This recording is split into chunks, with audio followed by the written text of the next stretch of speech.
Je suis Guy-Philippe Sounguet, j'ai 44 ans, je suis le conservateur du Parc national de Pongara.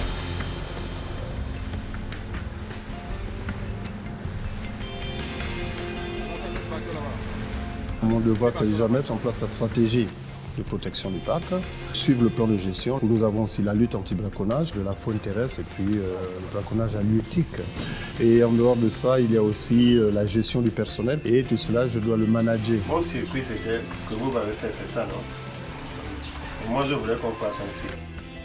Étant donné que Libreville est située juste en face du parc national de Pongara, il s'avère que nous sommes régulièrement confrontés à ce problème d'intrusion des pêcheurs dans le parc national.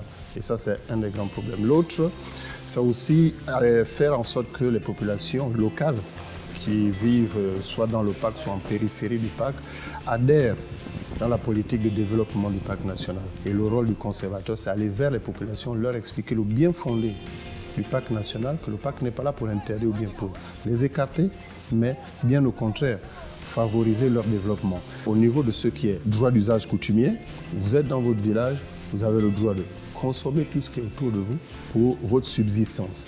Maintenant, si vous voulez développer un commerce, il y a des procédures légales qui sont là, il faut les respecter. Et nous, on fait en sorte que ces procédures soient respectées.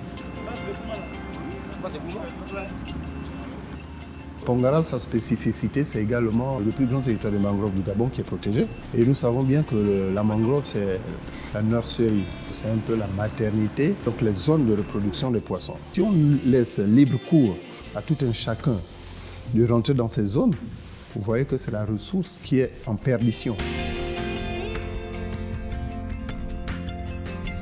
Personnellement, je pars de la société civile.